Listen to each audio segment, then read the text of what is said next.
Halo Sobat Tekno, apa kabar kamu hari ini? Semoga kamu selalu sehat dan banyak rezeki. Di video kali ini kita akan bahas secara mendalam ini Redmi 9. Ini punya saya yang varian RAM 3GB dan ROM 32GB yang dijual dengan harga mulai dari 1,7 jutaan. Tapi sebenarnya kalau kamu nambah 200.000 lagi, kamu bisa dapat yang varian 4GB RAM dan 64GB storage.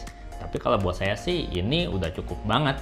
Ya karena performanya udah lumayan banget buat dipakai sehari-hari, buat multitasking harian, buat sosial media. Ya berkat prosesor Helio G80 yang dipakai di HP ini. Skor Antutunya aja mencapai 185 ribuan lebih. Dimana sebenarnya performa Helio G80 ini tuh nggak beda jauh sama Snapdragon 665. Ya karena ini sebenarnya sama aja sih kayak Helio G85. Cuma GPU-nya aja nggak di overclock. Kalau G85 GPU-nya di overclock jadi 1 GB. Dan Redmi 9 ini kalau dipakai buat main game juga udah cukup asik. Ya selain karena performanya tadi yang udah cukup oke di kelas harga setara, tapi juga ditambah adanya fitur game turbo yang bikin main game makin asik. Karena kita bisa nonaktifin semua notifikasi dan performa smartphone bisa difokusin semua untuk jalanin game, jadi experience-nya berasa lebih smooth. Kalau buat main game sekelas Mobile Legends misalnya, HP ini udah bisa jalanin game dengan setting grafis HD dan juga mode high frame rate. Nah, kalau dipakai dengan settingan grafis maksimal ala HP ini, mentok rata kanan semua, udah cukup lancar. Nggak ada tuh yang namanya patah-patah atau lagging selama main. Ya, yang penting sih internetnya lancar aja. Kalau internetnya ngadat, main game MOBA kayak gini juga jadi endut-endut.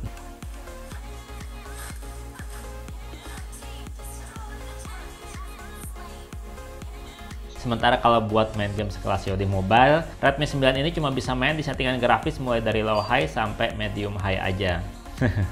Padahal chipsetnya udah ngebut gini. Tapi ya gitulah, chipset MediaTek itu selalu lambat kalau untuk urusan optimasi gaming. Bukan dari chipsetnya ya, tapi dari developer gamenya. Dan kalau saya tes main COD Mobile di setting grafis medium high, ya yang kayak kamu lihat di layar nih, udah cukup enak, udah cukup lancar.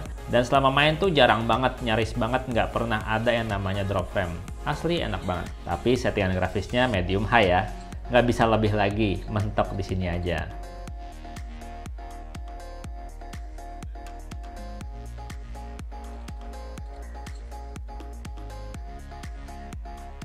Nah, kalau untuk main game sekelas PUBG Mobile, Redmi 9 ini sih udah bisa mainin game di grafis mulai dari Smooth High, Balance High, dan HD High. Ya, kalau saya sih seringnya mainnya di HD High. Settingan grafis paling mentok di HP ini. Dan seperti yang kamu lihat sob, masih lumayan lancar kan? Nggak berasa drop frame sama sekali, bisa banget buat ngejar makan ayam. Chicken dinner. Ya, tapi sekali lagi, internetnya harus lancar. Kalau internetnya nggak lancar, main gamenya jadi hancur.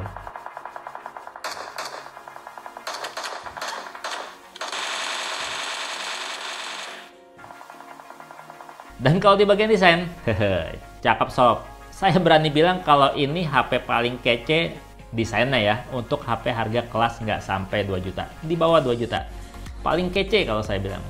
Ya emang sih bodinya bukan kaca, bukan metal, bukan besi, tapi masih plastik. Tapi karena didesain dengan warna gradasi dan finishing body yang dibuat bertekstur garis-garis halus, melingkar dengan pusat lingkaran garis di sekitar kamera gini, asli jadi keren banget. Body kayak gini tuh bikin HP nggak gampang kena gores-goresan halus.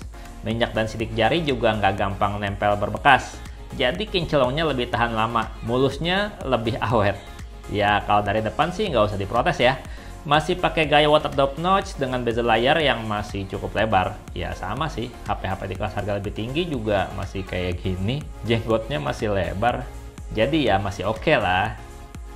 Ya pokoknya untuk kualitas dan gaya ini udah kece, udah keren, udah cakep. Untuk HP di kelas harga nggak sampai 2 juta, di bawah 2 juta. Cakep banget. Dan ngomongin layarnya ini juga udah termasuk spesial untuk HP nggak sampai 2 juta sob. Ya emang masih cuma layar IPS biasa, belum 90Hz, belum kelas mewah kayak AMOLED, tapi layar 6,5 inch-nya ini udah Full HD. Dengan rasio 19,5:9 dan kecerahan layar yang masih nyaman walaupun dipakai di luar ruangan. Layarnya jernih dan detail untuk kelas harganya. Detail banget, tajam banget. Responsif layarnya juga udah bagus.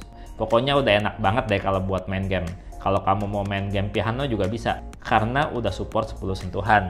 Sementara kalau untuk di bagian audionya, ya masih kayak HP-HP harga sejutaan, 2 jutaan, bahkan 3 jutaan sekalipun, masih ngandelin satu speaker mono di sisi bawah HP. Masih mono, belum stereo. Tapi kualitas suaranya udah cukup kencang, lebih kencang dibandingin HP-HP harga setara. Dan kira-kira begini kualitasnya kalau pakai volume maksimal. Dengerinnya pakai headset sob, biar ketahuan gimana bagusnya.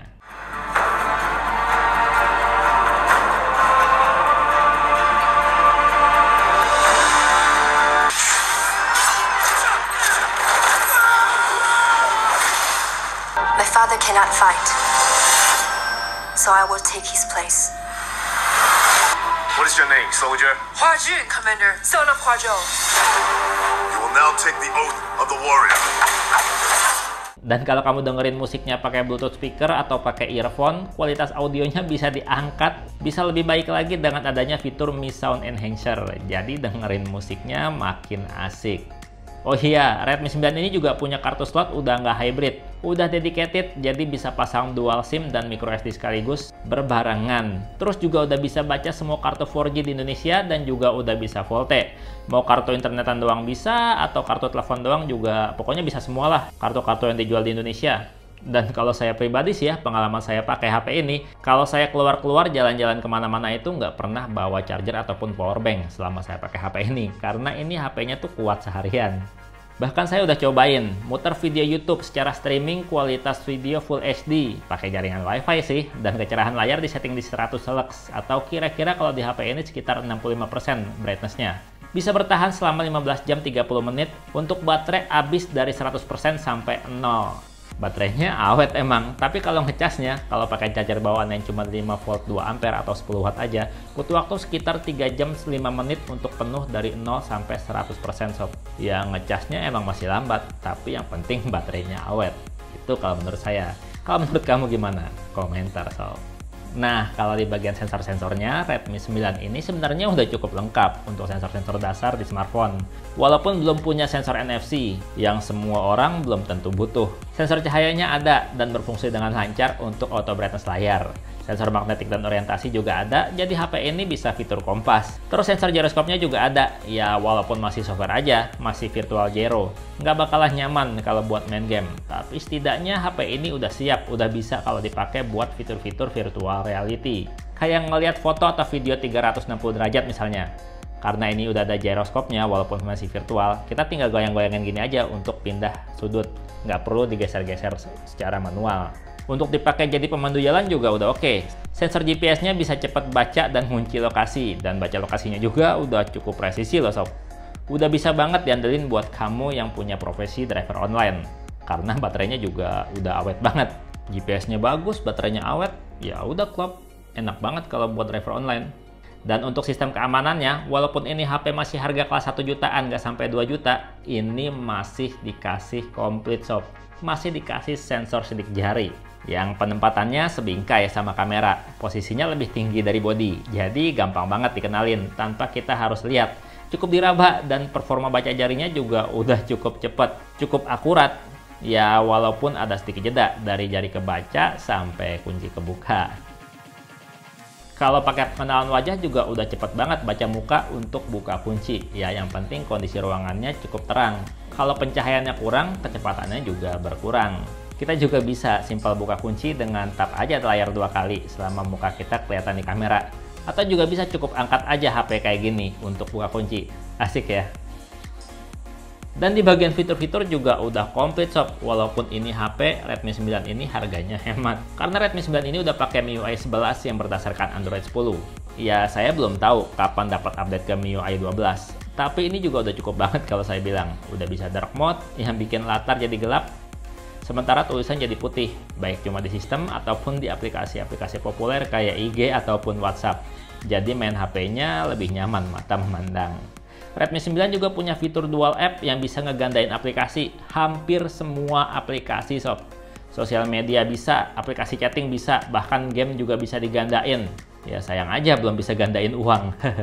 Jadi kita bisa aktifin 2 akun game di satu HP. Kalau WhatsApp bisa tuh 4 nomor aktif sekaligus. WhatsApp utama dan WhatsApp bisnis. Dua-duanya di cloning, masing-masing satu duplikat kayak gini. Ya walaupun saya nggak tahu nih, Kalau 4 WhatsApp, 4 nomor WhatsApp aktif sekaligus di satu HP itu buat apaan aja. 2 aja udah rame banget HP. Yang pasti ribet ngasih makan kartunya. Terus ada juga theme store untuk ganti-ganti tema atau sekedar ganti wallpaper yang keren. Atau cuma mau ganti font tulisan aja biar HP-nya kelihatan beda. Dan yang penting adalah selain pilihannya banyak, tapi banyak juga gratisnya. Terus juga walaupun sekarang zaman streaming semuanya serba internet, serba online, HP ini masih ngasih fitur FM radio sob. Dan yang paling bikin wow adalah FM radionya ini nggak perlu pakai headset, udah punya internal FM antena, jadi enak banget. Bisa dengerin bareng-bareng rame-rame cerita-cerita serem pada saat tengah malam. Ada juga nih fitur andalan para Mi fans, yaitu infrared blaster di sisi atas bodi yang bikin HP ini bisa jadi universal remote untuk TV, AC, dan perangkat elektronik lainnya. HP mahal kamu belum tentu bisa jadi remote TV kayak gini. Sebenarnya banyak ya fitur-fitur lainnya, tapi ini fitur-fitur yang saya pakai aja di HP ini. Kalau yang lain nggak saya bahas, karena emang saya nggak pakai sob. Kayak fitur notes yang bisa disembunyiin, second space, dan banyak lagi lah pokoknya. Nggak saya bahas karena emang nggak saya pakai. Oke, sekarang kita ke bagian selfie, di mana HP ini juga nggak ngelupain bagian ini. Redmi 9 ini nyediain kamera selfie 8 megapiksel dengan bukaan lensa f2.05 dan hadir tanpa LED selfie flash. Tapi ada fitur screen flash kalau kamu mau foto-foto selfie di kondisi cahaya yang minim. Hasil foto-foto selfie-nya juga udah cukup bagus sob, cukup detail dan jernih dengan tone warna yang pas kalau menurut saya. Nggak berlebihan dan nggak pucat. Pokoknya masih enak, masih mantap buat dipajang di sosial media. Buat update-update status masih asik sob. Untuk kamera belakangnya, ini nih yang istimewa di kelas HP harga sejutaan. Nggak sampai 2 juta lah pokoknya. Jauh di bawah 2 juta. Ini secara tampilan udah ganteng dan juga secara hardware udah lengkap sob. Redmi 9 ini punya 4 kamera dengan konfigurasi kamera wide angle 8 megapiksel, kamera utama 13 megapiksel dengan bukaan lensa f2.2, kamera potret 2 megapiksel, dan yang dikucilkan ini yang cuma ditemenin sama LED flash itu kamera makro 2 megapiksel. Untuk UI kameranya sendiri kayak gini sob. Nah, di sebelah kiri jendela bitik ini kita bisa temuin ada pengaturan LED flash. Terus ada juga pengaturan HDR. Ada juga pengaturan AI untuk ngaktifin fitur AI-nya atau matiin fitur AI-nya. Terus juga ada tanda bintang yang untuk mengaktifkan filter-filter atau mode cantik, mode beautify. Kamu tinggal pilih aja. Dan satu lagi adalah garis 3 untuk nampilin mode tilt shift, Google Lens, terus timer, terus pindah ke kamera makro. Ada juga kamera frame atau rasio foto, Shredden untuk menunjukkan grid lines atau garis pandu, dan juga ke kamera setting.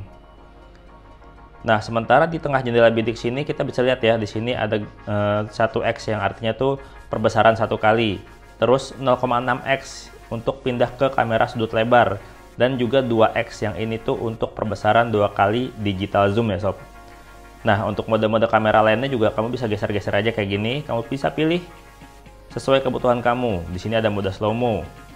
Terus ada juga mode short video, ada juga mode perekaman video, ada mode foto yang pasti sering kita pakai nih, pasti paling sering.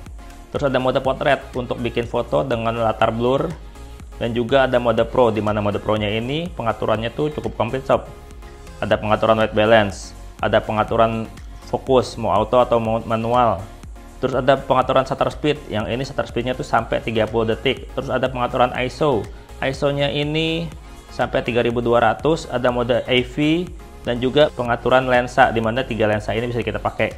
Lensa sudut lebar, lensa ultra wide, dan juga lensa makro. Lumayan komplit ya. Ya sayang aja ya, belum ada mode malam, belum ada mode nightscape. Tapi menurut saya sih segitu udah komplit banget.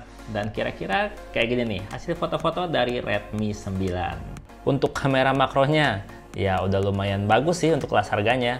Cuma ya karena cuma 2 megapiksel, jadinya agak pixelate kalau dilihat di layar yang ukurannya agak besar. Kamu harus ngepasin fokusnya ya, karena ini belum autofocus, biar hasilnya bagus. Kalau untuk foto-foto kamera sudut lebarnya juga cakep, kayak yang kamu lihat di layar nih. Tapi sekali lagi, yang penting foto-fotonya jangan di kondisi remang, jangan di kondisi gelap, kalau mau hasilnya cakep. Sementara kalau untuk foto-foto kamera utama dengan settingan auto, udah di luar ekspektasi saya untuk smartphone harga 1,7 juta dengan spesifikasi yang hampir semuanya rata kanan.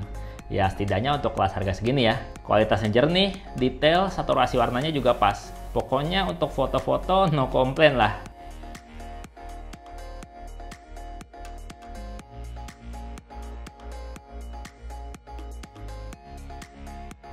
Ya di kelas harga segini, di kelas harga 1,7 jutaan, nggak sampai 2 juta, ini untuk hasil foto-fotonya tuh menurut saya udah cakep sob. Walaupun sayangnya untuk perekaman video masih kurang. Baik kamera depan maupun kamera belakangnya belum ada stabilisasi, jadi kalau buat rekam video agak berasa goyang dan berasa gempa. Kayak gini nih, hasil rekaman video dari Redmi 9. Oke, ini dia rekaman video dari kamera belakangnya Redmi 9 sob. Dan ini fokusnya lumayan cepet ya. Lumayan cepat fokusnya. Dan kalau untuk stabilisasi sendiri, kalau dilihat ini masih bergetar ya, karena belum ada stabilisasi. Seperti yang saya bilang tadi, belum ada stabilisasi balik AIS maupun OIS. Jadi masih bergetar. Nah, ini hasil rekaman video menggunakan kamera depannya Redmi 9. Kualitasnya kayak gini sob. Agak sedikit bergetar ya, karena emang belum ada stabilisasi di kamera HP ini. Jadi ya kita nikmatin aja apa adanya. Ya kira-kira gitu deh hasil belanja gadget harga 1,7 jutaan. Ya kalau harganya belum turun ya, makanya cek deskripsi video. Di situ ada linknya untuk cek harga terupdate. Kali aja harganya udah lebih hemat. Ya jujur aja sih, saya puas sama Redmi 9 ini. Walaupun ini HP masih banyak kurangnya, kayak belum ada LED notifikasi. Terus ngecasnya juga masih lambat, gyronya juga masih virtual, dan beberapa kekurangan lainnya. Yang sebenarnya sih menurut saya sih ketutup sama kelebihan-kelebihan yang dikasih sama Redmi 9 ini.